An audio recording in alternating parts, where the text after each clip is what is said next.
Imagine staring at a screen flooded with literally thousands of security alerts. You know that only one of them is an actual hacker moving through your system. Right. That is a terrifying feeling for any analyst. Exactly. So how do you actually find that needle in the digital haystack? Well, today we're taking a deep dive into the threat detection lifecycle.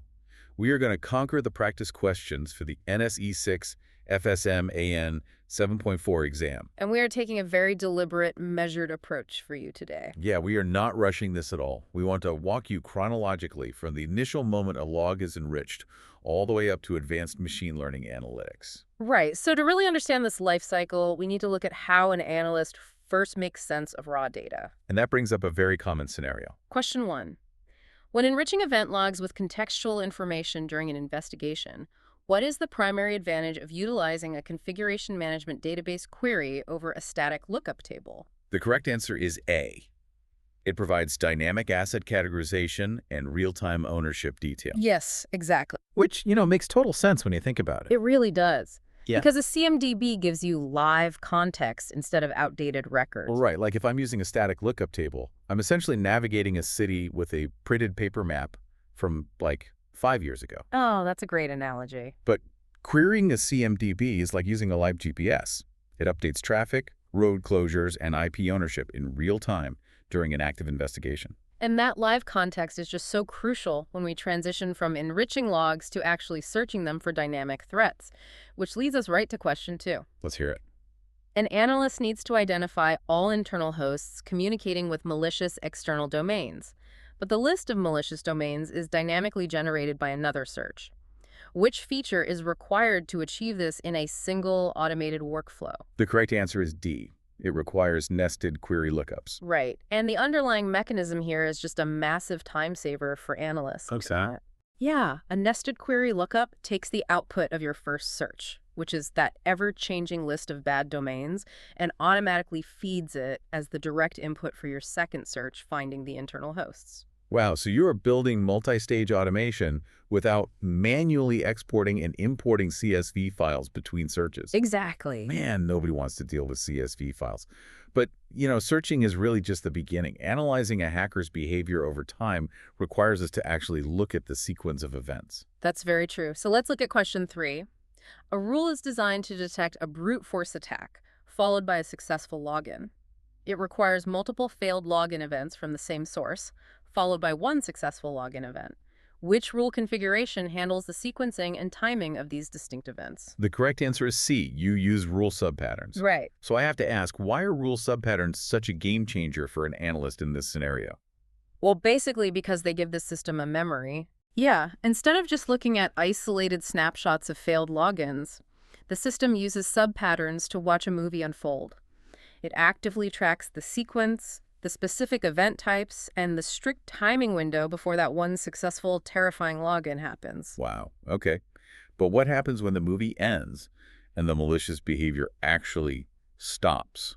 That brings us to question 4. What happens to an active incident when its associated rule meets a configured time-based clear condition? The correct answer is B. The incident status is automatically changed to resolved. Correct. I always like to picture this as like a spring-loaded door. The clear condition is the tension on the spring. Oh, I see where you're going with this. Yeah, as long as suspicious events keep happening, the door is basically held open. Right, and once that configured time passes with no new triggering events, the tension releases. The door snaps shut, and the system resolves the incident automatically. Exactly. It mechanically prevents your dashboard from filling up with inactive ghosts of past alerts. Which is vital. And speaking of crowded dashboards, we really have to talk about optimizing these active rules when things get inevitably noisy. Question 5. Okay.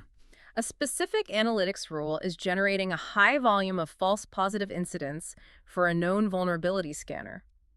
Which action represents the most effective tuning strategy without disabling the rule entirely? The correct answer is D. You add the scanner's asset group to the rule exception list. Precisely. But let me push back on that for a second. Sure. Why go through the trouble of exception lists? Why not just lower the incident severity to informational? Doesn't that achieve the same thing without all the hassle? Well, no, because if you lower the severity, you are still forcing the system to generate alerts. Ah, I see. Yeah, it just floods your logs with informational noise. Yeah. By adding the scanner to an exception list, you completely carve out that specific trusted asset.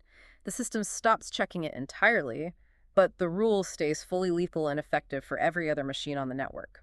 Okay, that makes sense. That makes the alerts you do get much more meaningful, which connects directly to actual human intervention. Exactly. Question 6.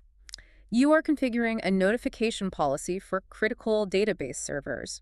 How does the system determine when to send an email alert rather than simply logging the incident? The correct answer is A, by evaluating the trigger conditions defined within the notification policy. Right. It's essentially acting as a gatekeeper. Yeah, it evaluates the criteria, like how severe the event is. Exactly. And if those specific trigger conditions are met, it fires off the email to wake up the analyst. A bad night for them, but a good system. And this brings us to the final, most advanced stage of the detection lifecycle, which is AI-driven analysis. Right. Question 7. How does machine learning identify anomalous user behavior within a network environment? The correct answer is C, by establishing a historical baseline of normal activity and detecting significant deviations. This relies on something called UEBA, or User and Entity Behavior Analytics. Think of it as generating a unique digital fingerprint for every single employee. Oh wow, every single one. Yeah. The machine learning algorithms study how a user normally acts, like when they log in, what files they usually access. Right, their baseline routine. Exactly. Once that historical baseline is set, it constantly compares current actions against it. It instantly flags deviation like a user suddenly downloading terabytes of data at 3 a.m.